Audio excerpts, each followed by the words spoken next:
Hello and welcome. Becoming a best-selling author is the dream of every writer, and one that is known to often involve a lot of rejection and frustration. Well, that was the case for two writers who spent 6 years reworking the piece they had crafted together until finally it hit the bookstores and became an international bestseller. By then, the co-writers, who happened to be twins, were 17 years old, putting them in among the youngest best-selling authors in the world. Suresh and Jyoti Guptara actually finished the first draft of their critically acclaimed fantasy novel, The Conspiracy of Calaspia, at the tender age of 11, but went through 6 years of rewriting and touting their work around. The Conspiracy of Calaspia is book one of the epic series, The Insanity Saga, dealing with a number of themes, repeatedly playing with perspective and truth, body and soul, illusion and reality. I'm joined by the talented Guptara twins. Suresh is the older one, being born before his brother, and co-writer Jyoti, who incidentally is the youngest known journalist to publish a piece in the Wall Street Journal. He was 15 at the time. Gentlemen, welcome to the show.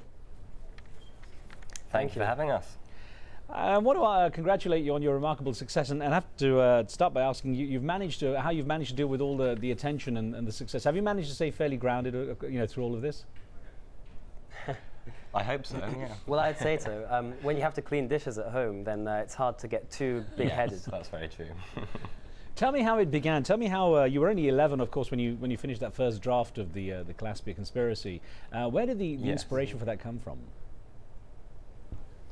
Well, we always really loved reading books and telling each other stories, and it just came naturally that we carried on writing and wrote a novel, really. Of course, so it was just a challenge to complete an entire book. Yeah, but you had written some bits and pieces before you actually did that first draft. So you started writing before 11, didn't you? Yes, we had started dozens of stories, but never got beyond 5 or 10 pages. And then, we'd play football or we'd get bored and do something else. So when we were 11, it was really just a challenge. We wanted to complete a full novel for once. Tell me a little bit about the book itself and obviously the theme of it. And we talked about fantasy fiction, but tell me what you've based it on. Well, we based it essentially on the stories that we told each other. When we were younger, we loved telling each other stories when it was, for example, too dark to read, or if we were in bed and the lights were out, then we would tell each other stories. And so essentially, Calaspia is based around all the creatures and the entire worlds that we created when we were younger, so that we could tell each other stories. And as a young person, you often do the wrong thing, whatever you try to do. So one of the ironies of the story is a group of people trying to do what they feel is right, and it turns out to be the wrong thing. Now, when you were rewriting it, of course, it was 6 years before you finally got it published. How much did you rework it? What did you have to rework with it? Oh, we reworked a lot. Everything. Most of it, yeah. The main character stayed the same, but apart from that, most things changed, really. I mean, there were 10.6 drafts of the book. And so each draft, it was something different, and we would often use feedback from publishers. They didn't just reject the book. They would say, we love the story, but you really need to work on the pacing or the characters. How hard was it getting it out there? And of course, and I don't mean that in any sort of patronizing way, but if 11-year-olds turn up at a publisher, they're going to sort of think twice before they really they say, you're going to be best-selling authors. Sure. Yeah, absolutely. We just sent it to the publishers that we knew by name, and at the beginning that was one publisher when we were 11 years old, and we didn't even get a reply. And then we sent it to 5 or 6, because we're good business people, so we thought if 5 publishers want the book, they'll have to pay us more money. But yeah, obviously it didn't work with the second time, and we just had to keep on going. And yeah, it was very tough, but we just kept on working away on the book, editing it, and yeah, it was just the challenge of actually getting a publisher to publish it. Now, twins. So with time, the standardized. Sorry, Jyoti, go on. The rejection slips were replaced with handwritten notes occasionally, sort of encouragement for young writers. And sometimes I think it was a bit patronizing, but. But now, of course, twins are supposed to have a special relationship in the way they communicate with each other. So presumably, you both get on very well. And I wonder, was one of you leading the writing? Jyoti was actually the one who sat down first in front of the computer and wrote down the first sentence, and then I joined him and said, can I help you? Can we work on this book together? I think we have a pretty good relationship. I mean, we fight to do with everything apart from the books, really. Yeah.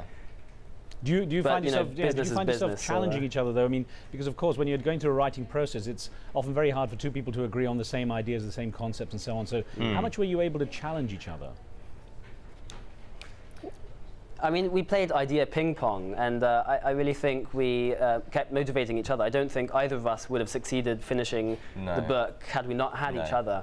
And in terms of going really for the best ideas as well, I mean, we've been really honest with each other. We've been able to generate this pool of ideas between us and then select the best ones. And we've had to be quite humble as well, actually, and say, well, no, you're right, my idea wasn't so good, your idea is a better one, let's stick with that. It's quite a challenging process, actually, writing a book together. I think another fascinating thing about it is it's turned out to be not just a single book, the Calaspia Conspiracy, but part of a sort of epic series, the Insanity Saga. Did you have any idea that it would go on to be this sort of multi-part series, or was that something that came when the story just grew?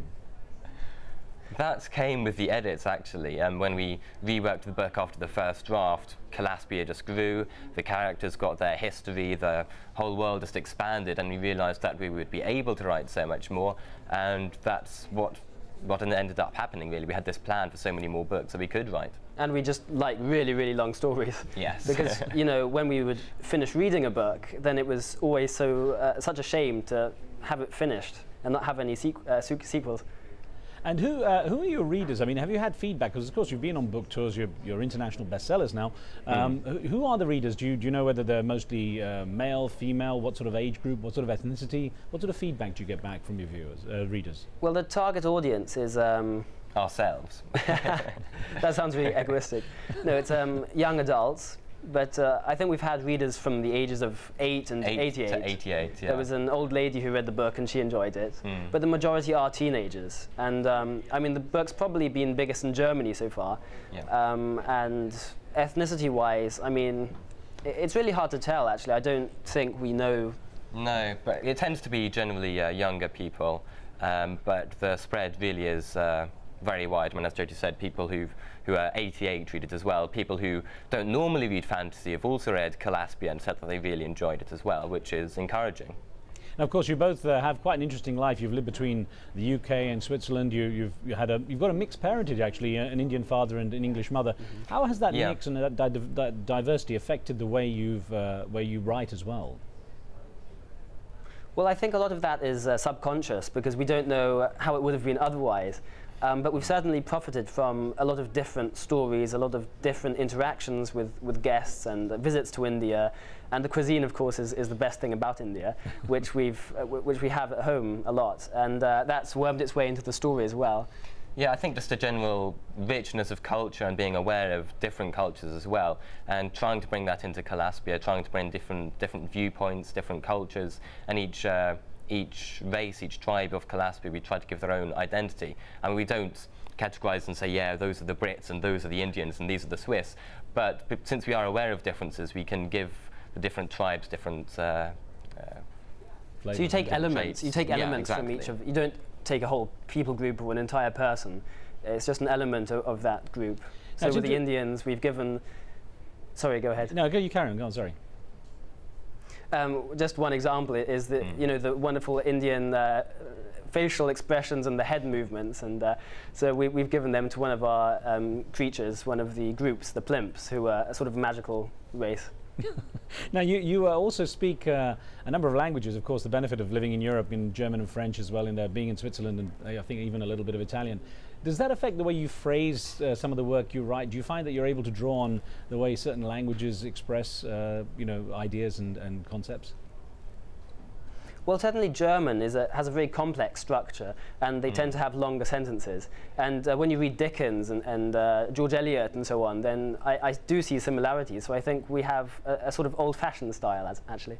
Yeah, but we do generally read in English as far as possible, mainly because most of the authors we read wrote in English, and we try to read in the original language, and so English is the main language in terms of the creativity, so our writing flows normally in English. So we don't, although it does actually occasionally happen that we think of a word in German, and then we're trying to think, oh, what's the English word for this word? Or, yeah, does happen sometimes. I spoke with your father, and of course he's very proud of you, and I wonder how your mother and father reacted when you said you wanted to take writing up as a serious profession. Well, you know, it started slowly, and it was a hobby to begin off with. And when I was 15, I wanted to leave school, and actually the idea came from my father. And so they've been supporting, and they've read more draft of the novel than any sane person should have to. And they've critiqued the book, and they've been a real help along the way. And Jyoti, you became the youngest, well, certainly the youngest known journalist to be published in the Wall Street Journal. Tell me about that and how that came about. So I'm told. Well, that's quite a funny story, because I was at the gymnasium in Switzerland, one of their top schools, and without any notice I flew to Bulgaria to participate in the casting for Victor Crumb of Harry Potter 4. And of course they didn't take me, otherwise things would have turned out differently, but it was a really exciting time, and I skipped 2 days of school and got telling off and all that. And the piece was published in the Wall Street Journal parallel to a review of the film, because just the experience of a crazy fan, I guess. And you also, and Jyoti, you decided to leave school at 15 and be homeschooled to basically, you know, to basically take on your own education. How did that work out? To be honest, I was quite, not lazy, I just preferred working on the books and not on academics. So I procrastinated quite a lot, and in the end I ended up doing my O-levels in about 3 months. But I passed them all, and it was a good experience, although I missed, you know, just the social interaction of school. Well, Jyoti and Suresh, don't go away. We've got to take a very short break, but we're going to be back with more questions in just a moment.